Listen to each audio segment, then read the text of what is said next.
Merci, merci.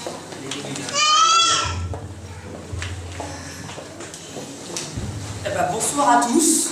Bonsoir. Ceux que je n'ai pas salué, que je n'ai pas eu le temps de saluer. On souhaite la bienvenue à tous les membres de l'Assemblée. On souhaite la bienvenue à tous nos invités qui sont là. Pour ce thème essentiel, sinon capital, qui est la guérison de l'âme brisée, blessée. Jésus guérit les cœurs brisés. Alors en fait, c'est vrai que, comme maman Yolande venait de nous dire,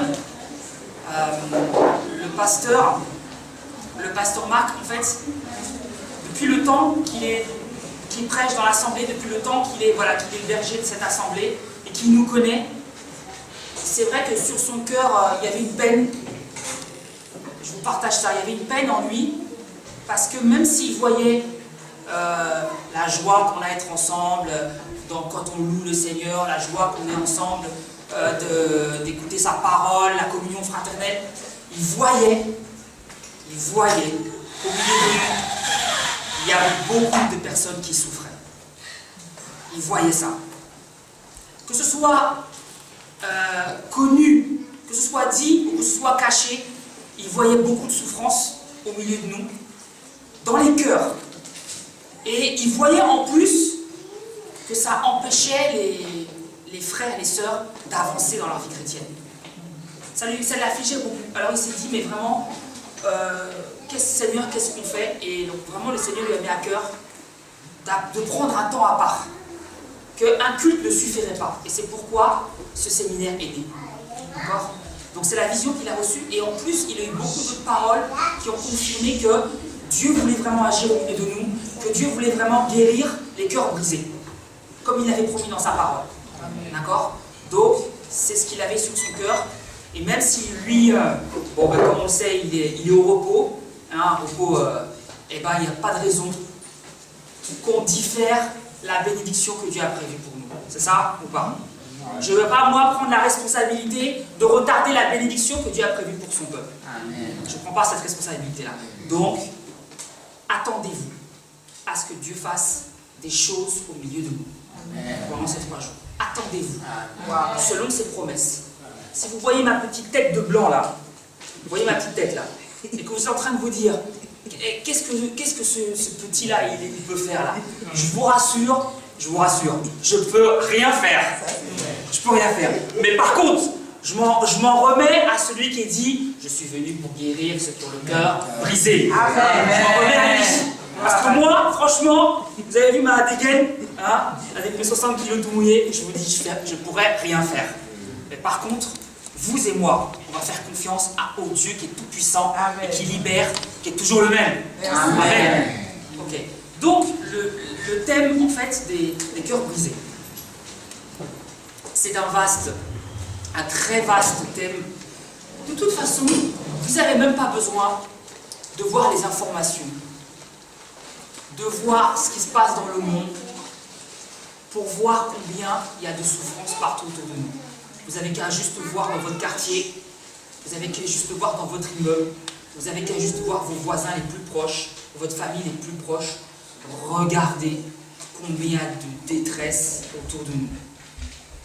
Regardez combien il y en a qui souffrent en silence, qui gémissent, parce qu'ils ont entendu une parole qui les a blessés, peut-être il y a quelques années. Ils auraient dû passer, ils veulent passer à autre chose, mais ils n'arrivent pas.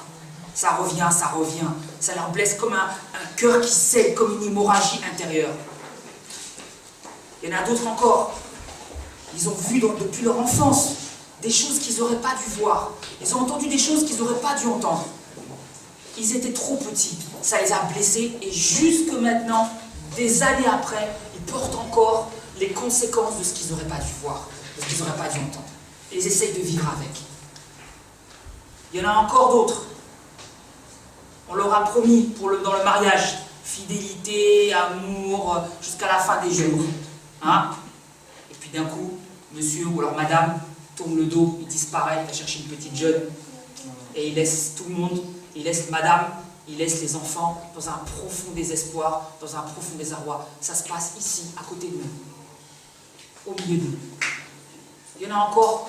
C'est-à-dire, il y en a tellement. L'autre fois, je voyais quelqu'un dans un magasin, il faisait la queue.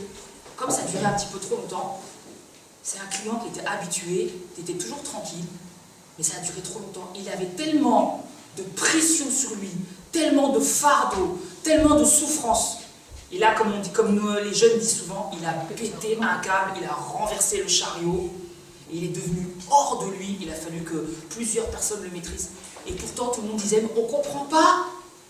Il était tout gentil, il était tout bien, ça fait des années qu'il fait ses courses, fidèlement il était calme. Mais vous savez, des fois, les personnes vivent de tels fardeaux pendant des mois, pendant des années, et qu'ils n'arrivent pas à évacuer. Ils cherchent quelqu'un à qui faire confiance, mais ils se disent, mais si je dis que je souffre, tout le monde va dire que je suis faible, tout le monde va dire que je suis fragile, tout le monde va se moquer de moi. Alors on garde comme ça, on essaie de dire ça va, demain je me réveille, ça ira, ça ira, ça ira. Mais ça va pas, justement. Justement, ça va pas. Justement, ça va pas. Parce qu'on ne peut pas cacher ces choses-là. On peut les cacher un temps. La souffrance de l'âme, on peut la cacher un moment. On peut jouer à un moment. Mais à un moment, tôt ou tard, elle va ressurgir au grand jour. Il y a d'autres personnes encore, c'est-à-dire des adultes. Ils ont grandi sans l'amour d'un père ou sans l'amour d'une mère. Et ils vivent comme ça. C'est-à-dire leur cœur est comme de la pierre, comme de la glace. Parce qu'ils n'ont jamais reçu d'amour. Et comme ils n'ont pas reçu d'amour, eux-mêmes, ils n'aiment pas. Ils n'aiment personne. Leur cœur est dur comme de la pierre. Et ils ont l'air, quand on les voit comme ça, ils sont insensibles comme un roc. Mais en fait, il y a une profonde peine à l'intérieur, des pleurs, des gémissements à l'intérieur. Et vous savez, comme personne n'aime souffrir, je pense que vous n'aimez pas souffrir. Encore plus, ni dans votre corps, ni dans votre âme. Personne n'aime souffrir. Je crois que si quelqu'un vient me dire aujourd'hui, moi j'aime la souffrance, on va lui dire, mais toi t'as un sérieux problème en fait. Hein? Surtout la souffrance de l'âme, vous voyez, la souffrance du corps. Quand quelqu'un, par exemple, il fait un accident de voiture, il a ses côtes cassées, il a un problème avec les cervicales, on va lui mettre des bandages, on va lui mettre des plâtres. Il peut faire de la rééducation, il peut se remettre au bout de 1 mois, 2 mois, 3 mois. Mais par contre, il peut rester des années sans conduire après.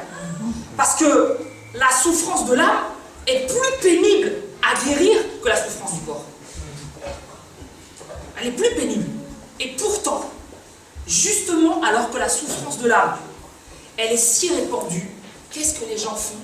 Parce qu'ils ne veulent pas souffrir. Au lieu d'exposer les choses, au lieu de mettre les choses à plat, ils esquivent. Ils esquivent. Ils passent outre. C'est-à-dire, je souffre dans mon âme, mais je veux absolument oublier ce que je suis en train de vivre. Je veux absolument faire en sorte que jamais je me retrouve seul avec moi-même. Jamais je me retrouve seul avec moi-même pour que cette souffrance n'éclate. Je vais essayer de m'occuper de toutes sortes d'activités. Alors on voit partout autour de nous les activités. Des gens qui ne connaissent pas le Seigneur, comme des gens qui connaissent le Seigneur. On va trouver des personnes qui vont dans les clubs de sport. C'est pas tout le monde qui va dans les clubs de sport qui souffre, hein, mais il y en a beaucoup comme ça. Allez, pour oublier que je souffre vraiment, je vais me faire un corps d'athlète, dit le garçon. Je vais me faire un corps de soldat avec une bonne plaquette d'abdos. Madame dit, je veux un ventre plat. Je vais travailler mon fessier. Et on fait des exercices, plein de privations, de l'alimentation draconienne. Draconienne. Des programmes, en plus là, c'est la rentrée là, donc il y a toutes les affiches là. Maintenant, inscrivez-vous dans les salles de sport, et donc tout le monde commence à se précipiter pour faire toutes sortes de combats, d'activités pour oublier qu'en fait, à l'intérieur, il y a un vide. Il y en a d'autres, c'est le travail. Leur employeur, il leur dit, bon, bah, t'as 35 heures ou 40 heures par semaine. Lui, non. Il veut tellement oublier qu'il souffre, il va s'imposer des missions supplémentaires. C'est-à-dire, le patron, il va rien lui dire, parce que le patron, il est content, hein, il fait des heures supplémentaires gratuites. Qui est ce déséquilibré-là? Mais lui, il va travailler, parce que dans sa tête, il se dit, tellement je souffre, je veux rentrer tard la nuit. Hein? Je veux rentrer tard la nuit jusqu'à 23 h de mon travail, d'accord? Et quand il rentre, il est tellement épuisé, il enlève une chaussure, il laisse l'autre. il dort comme ça, allongé, avec ses vêtements, dans la sueur, comme ça. Mais au moins, il s'est dit, j'ai pas pensé à ce qui me fait peine, ce qui me fait de la peine. J'ai pas pensé à ce qui me fait souffrir. Vous voyez, l'homme développe, les femmes développent toutes sortes de techniques pour oublier à quel point ils souffrent. Pour pas se retrouver seuls avec eux-mêmes, avec leurs propres souffrances. Il y en a d'autres encore, c'est les soldes, c'est la mode. Alors là, c'est les spécialistes. Allez, je prends avec mon distributeur automatique là, même si mon compte il est à l'orange, je vais retirer 300, 400, 500. Oh, la banquière va m'appeler demain. C'est pas grave. 600, 700. Et après, elle arrive au magasin. Brave, première tenue. Sans essayer, hein, sans aller à la cabine d'essayage. Boum, deuxième tenue.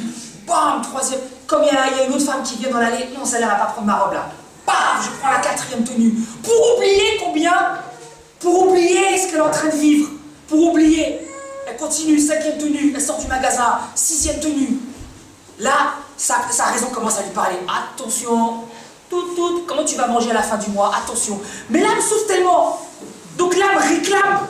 Et dit à la raison, tais-toi, toi. Toi, tu te tais, continue. Et là, ça continue. Elle ressort, elle va encore faire. Des fois, c'est sur Internet, on appelle ça des acheteurs compulsifs. Je clique, je mets dans le panier. Je clique, je mets dans le panier. Et là, déjà, tu commences à trembler, et la personne commence à trembler. Comment mes enfants, ils vont manger? Comment je vais pouvoir préparer la rentrée scolaire? Mais l'âme souffre tellement. Et quand elle ferme son ordinateur, ou alors quand elle sort du magasin, elle dit « Ah, comment on va faire? Comment on va faire ?» Tout ça pour s'acheter un peu de joie pour masquer la souffrance. Un peu comme quelqu'un qui met des pansements, qui met des bandages sans désinfecter une plaie. Vous comprenez ce que je veux dire? Il faut qu'on soit, nous chrétiens, sincères et vrais. Entre parenthèses, je dirais pour les chrétiens, souvent c'est le problème, c'est un problème encore pire. Parce que les chrétiens, ils parlent de foi, ils disent ça va, ça va. Ça va, par la grâce, ça va, par la grâce. Non, ça va pas, justement. Il y a des choses qu'il faut mettre à plat. Il y a des choses qu'il faut dire. Que tant que tu ne les dis pas, tant que tu n'en es pas libéré, tant que tu n'en es pas guéri, à force de dire ça va pas, ça peut durer des années. On se ment à soi-même souvent. Et encore plus dans les églises, justement. Parce qu'au moins, quand on n'est pas dans l'église, on est désespéré, on dit ça va pas. Mais en Christ, on se masque derrière la foi. Oui, par la grâce de Dieu, ça va aller. Oui, c'est vrai, on a le droit d'avoir la foi, que Dieu va agir, que Dieu va nous libérer. Mais quand il y a des choses qui pèsent sur nos cœurs, il faut se libérer de nos fardeaux. Et elles peuvent se faire qu'en le confessant, qu'en le disant. Qu'en le confessant devant le Seigneur. Il y en a d'autres encore, c'est des boulimiques, vous savez. Quand ils ont fermé la porte de chez eux, la première porte qu'ils ouvrent après, c'est pas la porte du salon, la porte de la chambre, de la salle de bain, c'est la porte du réfrigérateur. Ça fait réclamer certains, il y en a ça, ils ouvrent la porte du réfrigérateur. Ils ont envie de faire chauffer quelque chose, mais ils n'ont pas le temps. Ils n'ont pas le temps, parce qu'il y a un vide à l'intérieur. On dirait, je crois que c'est psychologique, ils veulent essayer de combler ce vide-là par la nourriture. Ils n'ont même pas le temps de s'asseoir. Donc on voit, le corps est dehors, la tête entre les deux barreaux là, et puis ils sont là. Ils attrapent du sucré, ils attrapent un morceau de gâteau comme ça, après ils sont obligés de lécher là, les doigts là, parce qu'il y a du chocolat, tellement ils sont dans un état catastrophique. Ils attrapent un oignon cru, ils croquent, une aubergine, ils croquent, du sucré, du salé, le ventre commence à gargouiller là. Mais c'est pas une question d'appétit, c'est une question d'âme qui souffre. C'est une question d'âme qui souffre. Vous voyez? Et ça, c'est partout autour de nous. Alors, ceux qui ne connaissent pas le Seigneur, souvent, ils se réfugient par toutes sortes d'activités non chrétiennes. Hein? C'est-à-dire, ils contournent l'âme pour s'occuper de leur propre corps. Les chrétiens ne font pas mieux. Vous savez qu'est-ce qu'ils font? Au lieu de s'occuper de leur corps, ils s'occupent de leur esprit, puisqu'ils sont le Saint-Esprit. Hein? Et que je viens à l'église, je vais assister à tous les programmes possibles. Toutes les réunions, les études bibliques, toutes les réunions de prière, toutes les veillées, tous les séminaires, toutes les conférences, tous les cultes. Et si ça ne suffit pas, j'irai dans une autre assemblée pour occuper vraiment tout mon être entier. Parce qu'il y en a certains, quand c'est comme ça, c'est parce qu'ils ne veulent pas rentrer chez eux, parce que chez eux, c'est l'enfer. Oui, là, il faut dire la vérité. Hein. Donc, on les voit comme ça, on croit qu'ils sont zélés. Mais ils ont un problème. Et l'Église, c'est une fuite pour eux. Ah, il faut dire la vérité. Moi, je veux dire la vérité. Hein. Même si ça ne plaira pas à tout le monde, je dirai la vérité. Pasteur, je veux servir le Seigneur, je veux m'occuper d'un ministère, donne-moi, je vais faire ça, je sens un appel pour ça, je sens un appel. Donc il a son travail, il a ses activités, il va se charger d'un ministère qui n'est même pas le sien, qui n'est même pas son appel pour s'occuper des choses spirituelles parce que son âme souffre. Croyez-moi, vous allez faire le tour, vous pouvez contourner, vous pouvez faire le tour, vous pouvez esquiver en vous occupant des choses de l'esprit ou esquiver en vous occupant de votre propre corps, le problème sera toujours là. Et c'est pourquoi on va faire ce séminaire. Alléluia. On va faire ce séminaire pour mettre les choses à plat. Mettre les choses à plat. C'est des bonnes nouvelles. D'accord? C'est une bonne nouvelle. J'ai des bonnes nouvelles ce soir pour vous. Jésus guérit les cœurs brisés. Jésus guérit les cœurs blessés. J'ai des bonnes nouvelles. Mais à un moment ou à un autre, il faut vraiment se placer devant lui pour confesser, pour déposer nos fardeaux à ses pieds. Alléluia.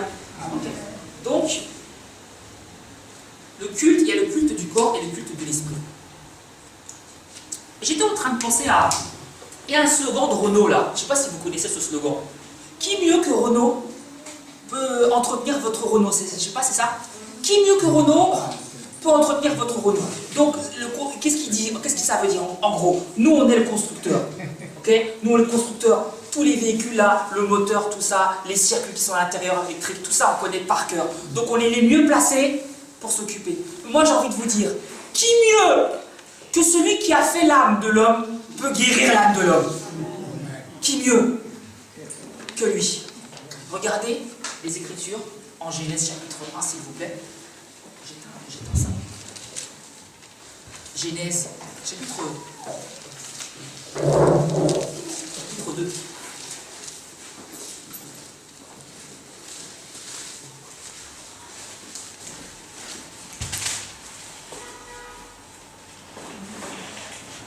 Genèse chapitre 2, je vais lire le verset 6 et le verset 7. Je lis juste le verset 7. L'Éternel Dieu forma l'homme de la poussière de la terre. Il souffla dans ses narines un souffle de vie et l'homme devint un être vivant. Dans d'autres traductions, on a une âme vivante. Je ne sais pas si quelqu'un a cette traduction-là ici. Voilà. Ah oui, c'est David Martin. Ok, super. C'est une bonne traduction de la Bible, ça. Donc, une âme vivante ou un être vivant. Ça, c'est l'âme. Si vous regardez bien, un petit peu plus tôt, je vais quand même le lire, Genèse 1, 26. Dieu dit, faisons l'homme à notre image, selon notre ressemblance, qu'il domine sur les poissons de la mer, sur les oiseaux du ciel, sur le bétail, sur toute la terre et sur tous les reptiles qui rampent sur la terre. Dieu créa l'homme à son image, il le créa à l'image de Dieu, il créa l'homme et la femme. Dieu les bénit et Dieu leur dit, soyez féconds, multipliez, remplissez la terre et la sujettissez. Et dominez. D'accord? Donc, la création de l'homme elle s'est faite à un seul moment, mais il y a deux angles. Deux angles. Parce qu'on parle de deux choses. On en a parlé une fois à une étude biblique ici. Il y a d'abord l'homme créé à l'image de Dieu. L'homme qui est créé à l'image de Dieu, auquel Dieu parle. Parce que Dieu lui dit, tu vas dominer, crois, multiplie, remplis la surface de la terre. Ça, c'est l'homme créé à l'image de Dieu, de Genèse 1, 26 et 27. Et il y a l'autre, le même, mais l'autre face de l'homme, qui est l'homme formé de la poussière de la terre, dans lequel l'Éternel insuffle son âme. Donc le premier, c'est l'esprit, parce que Dieu dit qu'il est esprit, et que ceux qui l'adorent doivent l'adorer en esprit et en vérité. Donc l'homme qui est créé à l'image de Dieu, c'est l'esprit. Et c'est pourquoi Dieu parle à l'esprit. Il communique avec l'esprit. Ça, c'est la première face de l'homme qui est l'esprit. Donc l'esprit désigne. Et je vous dis ça parce que on voit dans les magazines ou dans le monde, on confond beaucoup l'âme et l'esprit. On parle du psychique et on parle de l'esprit. On ne sait plus où on en est. Mais Dieu connaît comment il a fait l'homme. Et ce qu'il appelle esprit, il le désigne comme la partie de l'homme qui se met en contact avec lui. D'accord? La partie qui se met en contact avec lui. Donc la prière, c'est pour ça que le Seigneur dit, faites en tout temps par l'Esprit toutes sortes de prières. La prière, les lectures de la parole, la vie de dévotion avec le Seigneur, c'est la vie de l'Esprit. L'âme, c'est la vie tout simplement. C'est pour ça que dans la Bible, il y a souvent ce terme, cette expression qui dit « aussi longtemps que ton âme vivra, aussi longtemps que ton âme vivra ». Donc l'âme, c'est la vie. D'accord? Ce sont tes pensées, ta vie affective, ta vie sentimentale, ce qui fait que tu préfères le jaune par rapport au bleu, ce qui fait que tu aimes tel plat par rapport à un autre. Toute l'expression de toi-même qui fait que tu es unique. Comme ton corps est unique avec les empreintes digitales ou avec la cornée, ton âme aussi, elle est unique. C'est l'expression de toi-même, c'est l'expression de ta vie. Tes goûts, tes convictions, c'est ton âme. D'accord? Confondez pas l'âme et l'esprit. D'accord? Donc, c'est de l'âme dont on parle. Alors, le corps, l'âme et l'esprit, c'est ce que nous sommes. Mais certains croient naïvement qu'il y a comme des espèces de cloisons, où il y a une espèce de mur. C'est comme on dit en trois parties qu'on déploie, mais nous sommes un quand même. D'accord? Les choses sont reliées. Si par exemple, je reçois une parole prophétique, d'accord? Une parole d'encouragement, le Saint-Esprit communique à mon esprit cette parole. Mon esprit reconnaît la pensée de Dieu. On est dans le spirituel. Mon esprit reconnaît la pensée de Dieu. Une fois qu'elle reconnaît et qu'elle valide la parole, la pensée de Dieu, elle transmet l'information à mon âme. Mon âme qui est le siège de mes émotions, le siège de mes sentiments. Et mon âme va décrypter que c'est une parole de joie. Et mon âme est dans la joie. Donc mon esprit a communiqué à mon âme la parole de l'Éternel. Mon âme est dans la joie et j'acclame le Seigneur. Donc là, le corps est l'expression corporelle. Et je peux me lever et partir en fonction de cette parole que j'ai reçue. Les choses sont reliées, les trois peuvent se faire en une seule seconde. Le contraire est aussi vrai. L'autre fois, j'étais dans la forêt, je regardais une fourmilière. Je ne sais pas si vous vous arrêtez pour voir les animaux des fois. Je voyais une fourmilière. C'est l'œil. Ça commence par le corps. D'accord? Je m'arrête, je regarde, je les vois tous sortir du trou. Comment elles arrivent à porter des charges 20 fois plus lourdes qu'elles. Comment elles ne se disputent pas. Comment il n'y en a pas une qui est plus supérieure à l'autre. Comment il n'y en a pas une qui est fainéante, qui reste dans son coin, qui regarde. Je regarde et je m'enthousiasme. Donc, mon corps a transmis l'information à mon âme. Et d'un coup, pendant que je regarde ça, que je réfléchis aux galeries, que je réfléchis à la reine qui est peut-être à l'intérieur, la parole me revient.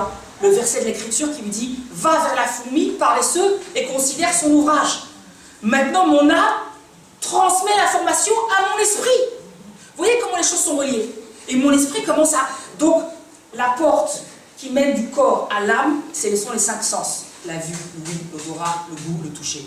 La porte qui mène de l'âme à l'esprit, c'est la méditation. C'est pour ça que quand tu réfléchis profondément sur les choses de Dieu, tu rentres, tu fais descendre les choses profondément dans ton esprit. Est-ce que ça va pour ça pour le moment? Ok? D'accord. Donc les choses sont reliées. C'est pour ça que je vous parle de ça. Parce que l'âme, quand elle souffre, tout le monde pense qu'on va s'occuper des choses de l'esprit, on va s'occuper des choses du corps. Mais le problème, c'est que comme les trois sont reliés, l'âme, si elle souffre, elle contamine le corps et elle contamine l'esprit. Ah! Elle contamine le corps, la preuve. Il y a ce qu'on appelle les maladies psychosomatiques, vous avez entendu parler de ça. Psycho, de psyché, l'âme, soma, le corps. Mais oui, la tension, les ulcères, c'est des maladies du corps qu'on traite. D'où ça vient ça? Du stress, l'angoisse, l'agitation intérieure. La preuve, on ne peut pas cloisonner l'âme et le corps. Les médecins généralistes, mes frères, sont débordés. Débordés. Pourquoi ils sont débordés? Parce qu'il y a plein de gens qui viennent. Docteur, je souffre. De quoi vous souffrez? De quoi vous souffrez, madame? Donc il prend déjà son ordonnance, il est prêt. Je ne sais pas, je me sens pas bien. Qu'est-ce qui se passe? Je me sens pas bien, j'arrive pas à dormir. Le médecin, il comprend. C'est encore un problème d'âme. Mais c'est pas ses qualifications. Il a fait bac plus 8, mais c'est pas sa spécialité. Prenez une semaine, 2 semaines de repos. Allez, faites-vous du bien. Elle revient au bout de 2 semaines, 3 semaines. C'est bon, le docteur a compris. Allez, je te mets du Prozac. Vous connaissez les Prozac, antidépresseurs? Le Prozac, mes frères. Vous savez que le laboratoire qui a fait le Prozac, ils ont gagné 2 milliards et demi de dollars. Parce que les cœurs brisés, ça apporte de l'argent. Et c'est pour ça que personne ne va rien faire. Non, non, je le dis, moi j'aime bien dire la vérité. Les cœurs brisés, ça rapporte de l'argent. Comment les laboratoires qui se font une manne financière avec ceux qui souffrent, comment est-ce qu'ils vont enrayer ça? Et les docteurs Prozac, antidépresseurs. Et il suffit que la personne arrête de prendre l'antidépresseur, il va plonger dans une déprime terrible, dans les ténèbres. Donc, tout le monde a l'air d'aller bien. Ils ont l'air d'aller bien. Ah, j'ai plus les symptômes, je suis plus en dépression. Ah, je sais pas ce que j'ai la pleine forme aujourd'hui. Un état second, c'est un drogué. C'est un drogué. Tu le vois, il passe à côté de toi, il va tout bien, il salue tout le monde, il est en pleine forme, mais c'est un état second. Mes frères, il y a beaucoup plus de souffrance qu'on voit partout autour de nous. Beaucoup plus qu'on voit, beaucoup plus qu'on croit. Ok? Donc l'âme a des répercussions. L'âme a même des répercussions sur l'esprit, c'est pour ça que je parle à l'église. Je parle au corps de Christ. Tu veux vivre une vie spirituelle, tu veux vivre un ministère, tu veux servir. Si ton âme souffre, peut-être, dans un premier temps, on ne verra rien. Mais tôt ou tard, l'âme va contaminer ton esprit. L'âme va contaminer ta vie spirituelle. C'est pour ça qu'il faut que tu mettes les choses à plat. Et pendant ce séminaire, au nom de Jésus, on va mettre les choses à plat. Amen. Le Seigneur a quelque chose pour toi. Toi qui as été traumatisé, toi qui as reçu des paroles blessantes, toi qui n'arrives pas à pardonner, toi qui n'arrives pas à oublier, le Seigneur a quelque chose pour toi. Le Seigneur, il veut te libérer. Le Seigneur, il veut te libérer. Toi qui penses que ton fardeau est trop lourd, que tu vas supporter ça toute ta vie, tu ne vas pas supporter ça toute ta vie. Le Seigneur, il va te libérer au nom de Jésus. Fais-lui confiance. Fais-lui confiance. Fais-lui confiance. D'accord? Donc, voilà ce que le Seigneur dit par rapport à l'âme. On va voir le 3 Jean, la 3e épître de Jean, au verset 2. Un verset bien connu, mais on va le lire parce que justement, beaucoup interprètent très très mal ce verset. 3 Jean, verset 2. Et certains connaissent sûrement par cœur aussi. Voilà ce que dit Jean à son ami Gaius.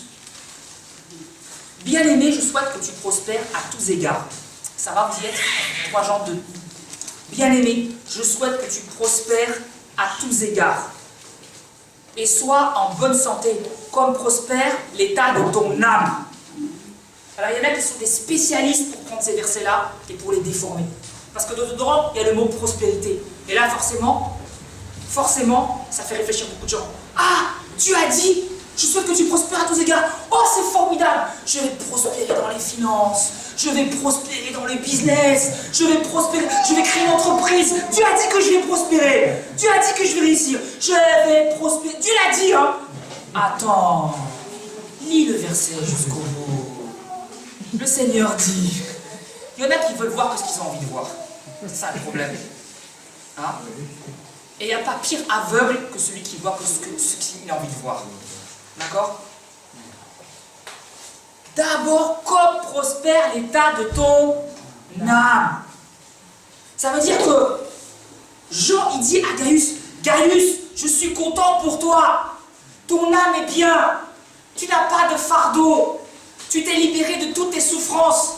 Tu es heureux, tu es épanoui. Ta relation avec le Seigneur est équilibrée. Tu es en communion avec le Seigneur. Tu t'es déchargé de tous tes fardeaux. Tu es épanoui. Alors, cette prospérité-là de ton âme-là, puisque ton âme prospère, je souhaite que cette prospérité qui est dans ton âme s'étende sur tous les domaines de ta vie. Et la pensée de Jean, c'est pas que la pensée de Jean, parce que toute parole est inspirée de Dieu. Il traduit la pensée que Dieu veut pour nous. Il veut que ton âme prospère d'abord. Avant toute chose, ton âme prospère d'abord. Et nous, on s'occupe de la santé, on s'occupe de la prospérité des autres niveaux. On a raté l'essentiel. Et c'est plus terrible en fait pour l'Église, parce que quand on ne connaît pas le Seigneur, on est ignorant sur ça. Mais quand on connaît le Seigneur, et qu'on passe à... qu'on esquive, et qu'on se ment à soi-même, c'est terrible, alors que la solution elle est là juste devant nous. Un Seigneur qui libère. Amen. Amen. Le Seigneur, il dit qu'il veut que notre âme prospère, que c'est une priorité pour lui. Psaume 23 dit, l'Éternel est mon berger, je ne manquerai de rien, il restaure mon âme. Restaurer, ça veut dire réparer, ça veut dire rétablir. Ça veut dire guérir. C'est sa spécialité. Il est venu pour ça. Jésus, quand il a ouvert le livre d'Ésaïe, au chapitre 61, pour dire « Je suis venu pour guérir ceux qui ont le cœur brisé. Je suis venu pour libérer, rendre libres les opprimés. » C'est-à-dire, c'est pour ça qu'il est venu. C'est la mission pour laquelle il était appelé. Merci Seigneur. Mais maintenant, pour que l'âme soit restaurée, il faut que l'esprit soit restauré. Parce que Dieu communique avec l'esprit. Donc, à la chute de l'homme, je voudrais vraiment juste faire un point par rapport à la chute de l'homme. Parce que nous tous, nous savons que quand Adam et Ève ont mangé le fruit défendu, le péché est entré dans la vie de l'homme. Mais il y a autre chose encore. Il y a autre chose qui est entré dans la vie de l'homme. Comme l'esprit humain, l'Éternel avait dit, le jour où tu en mangeras, tu mourras. C'est ce qui s'est passé ce jour-là. On parle de la mort spirituelle. Donc l'esprit humain qui est censé régner, qui est censé gouverner dans l'homme, est déconnecté de Dieu. Donc il a perdu son utilité, il a perdu ses facultés. Un peu comme un portable qui a plus de ligne, la ligne est rompue. Le portable n'est pas cassé, mais il a perdu sa fonction essentielle. Donc quand c'est comme ça, l'homme a choisi de manger le fruit défendu, maintenant c'est l'âme qui va gouverner l'homme. Et regardez l'état du monde, les souffrances, la violence, la colère, les guerres, les rancunes, c'est la pure manifestation que c'est pas l'esprit qui domine, c'est l'âme qui gouverne l'homme. Et l'âme, quand l'âme gouverne l'homme, c'est une malédiction. C'est une malédiction. Quand le Seigneur a dit, vous voyez, quand l'homme a péché, l'Éternel est venu au jardin et il a dit, donc ça vous le savez, le jour où tu en mangeras, tu mourras, ça c'est la mort spirituelle. Mais Dieu a dit aussi à la femme, l'Éternel a dit à la femme, il lui a donné ce châtiment-là. Mais comprenez bien, ce n'est pas la punition de Dieu. Certains pensent que c'est la punition du Seigneur. Bon, tu as mangé le fruit défendu, donc tu vas voir. À partir de maintenant, femme, je vous montrerai la souffrance de tes grossesses. C'est pas comme ça. Maman, quand tu dis à ton enfant, ne rentre pas dans la cuisine, je sors la porte de la cuisine, ne rentre pas dans la cuisine, parce que si tu rentres, le gaz est allumé et tu risques de te brûler. Si l'enfant rentre et qu'il se brûle, c'est pas la maman qui l'a brûlé. Est-ce que vous comprenez ce que je veux dire? C'est pas la maman qui l'a brûlé. C'est sa désobéissance qui a conduit à la conséquence de sa désobéissance. Est-ce que vous comprenez ce que je veux dire? Donc quand l'Éternel dit à l'homme, il te produira des ronces et des épines, souffrance physique. Et c'est la force de peine que tu en produiras du fruit, souffrance de l'âme. Ah, la souffrance de l'âme est entrée à ce moment-là. Parce que l'homme paye la conséquence dans son âme, dans son corps et dans son esprit de la désobéissance envers le Seigneur. Madame, j'augmenterai la souffrance de tes grossesses, la souffrance du corps. Tes désirs se porteront vers ton mari, mais il dominera sur toi. Souffrance de l'âme. Les souffrances de l'âme, nous voyons partout autour de nous, viennent de la chute d'Adam et Ève. Mais j'ai des bonnes nouvelles pour vous. Jésus a payé à la croix. C'est-à-dire ses mains percées, ses pieds percés, c'est pour les souffrances de ton corps. Quand il a crié, Élie, Élie, lama sabachthani, il était privé de celui qui était le plus cher à ses yeux, le Seigneur qui faisait ses délices, sa présence. Il était privé temporairement de ce Dieu pour que toi tu sois réconcilié avec ce Dieu-là. Et son âme, oh là là, quelle souffrance! Haï, méprisé, injurié, trahi par ses amis. Il n'a pas connu la souffrance de l'âme. Ça, il a vécu tout ça là, pour que ta âme soit restaurée. Il a triomphé pour ton corps, pour ton esprit, pour ton âme aussi. Amen. Ça, c'est la victoire complète du Seigneur Jésus. Le Seigneur Jésus, il est tout puissant. Il ne fait pas les choses à moitié. Il ne fait pas les choses à moitié pour restaurer ta vie spirituelle et laisser ton âme aux abois et laisser ton âme dans la souffrance comme ça. Alléluia. Amen. Merci Seigneur. On va lire un dernier verset et après on va prier. Merci Seigneur. Matthieu 11. Matthieu 11. 28, 29, 30. Matthieu 11, 28, 29, 30.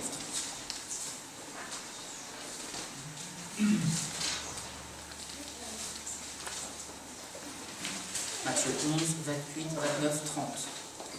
Il est écrit, c'est le Seigneur Jésus qui parle. Venez à moi, vous tous qui êtes fatigués et chargés, et je vous donnerai du repos. Prenez mon joug sur vous et recevez mes instructions, car je suis doux et humble de cœur, et vous trouverez du repos pour vos âmes. Car mon joug est doux et mon fardeau léger. Évidemment, quand le Seigneur parle au peuple qui est là, il ne parle pas de charge ou de fardeau physique, il parle des charges de fardeau dans l'âme, des souffrances intérieures. Et il a dit, il leur donne la solution pour en être libérés. Regardez bien les instructions du Seigneur. Comment faire pour être libéré des fardeaux qui sont dans notre cœur? Il dit d'abord, venez à moi. Venez à moi. Et souvent on emploie ces versets-là dans l'évangélisation. Venez à moi, vous dites ce qui est fait. Non, mais le Seigneur parle à ses disciples là. Il parle à ses disciples. Venez à moi. Votre âme est chargée. Donc, chargé et fatigué, c'est-à-dire, vous avez été chargé, vous avez porté, et vous n'en pouvez plus maintenant. C'est-à-dire, vous êtes arrivé à un niveau où vous n'arrivez plus la force de porter. Alors, il est temps. Vous êtes assez chargé et fatigué. Venez à lui, il dit. Il dit, venez à lui. Et je vous donnerai du repos. Il va nous enlever cette charge. Mais comment il va faire? Prenez mon joug. Oh, mais moi, quand j'ai lu ces versets la première fois, je me disais, mais Seigneur, prenez mon joug sur vous. Mais est-ce que Jésus, il propose l'esclavage? Parce que je sais ce que c'est qu'un joug. C'est quand on attrape les bœufs, là, on met la pièce de bois, comme ça. C'est la pièce de bois, elle maintient les cornes, elle maintient la tête comme ça. C'est-à-dire, celui qui le tient comme ça, il peut l'emmener porter des charges. Et je me suis dit, mais Seigneur, est-ce que le Seigneur Jésus nous demande de vivre de l'esclavage ou quoi? Prenez mon joug sur vous. Ça m'a beaucoup inquiété quand j'ai lu ça. Mais heureusement, le Seigneur, il m'a ouvert les yeux. Amen. Prenez mon joug sur vous. Est-ce que vous voyez le joug, comment il est? Vous voyez la pièce de bois là, comme ça? Des fois, elle attrape ici, d'accord? Mais dans les temps bibliques, c'était comme ça, elle était posée comme ça, et elle attrapait les corps. Mais le secret de ce verset, c'est qu'on ne met pas un joug sur un bœuf seulement. On n'en met jamais sur un, on en met sur deux, pour qu'ils avancent ensemble. Prenez mon joug sur vous. Qu'est-ce que ça veut dire? Ah, mes frères, c'est formidable. Jésus est celui qui a porté déjà son joug. Il attend que toi tu viennes, pas qu'il te force, mais que tu viennes spontanément, te mettre toi-même sous ce joug, parce que tu vas être attaché à lui, et lui avec toi, Amen. Et que vous allez avancer ensemble. Oh mes frères, c'est merveilleux l'évangile. C'est ça le joug. Le joug, c'est cette pièce de bois. C'est cette pièce de bois, elle est comme, tu la vois, elle est comme ça. Et au milieu, il y a une poutre. Parce que vous savez, elle ratisse la terre. C'est l'image de la croix. Le Seigneur a dressé une croix pour nous rapprocher d'avec lui. Et il dit maintenant, porte ta croix et suis-moi. Alléluia. C'est comme ça que tu peux te libérer de ton fardeau. C'est comme ça que tu peux te libérer. Moi, j'étais paniquée quand j'ai lu ça la première fois. Je dis, mais Seigneur, mais c'est quoi la vie chrétienne? C'est ça le... Mais j'ai compris. C'est-à-dire, avant tu portais une charge, tout seul.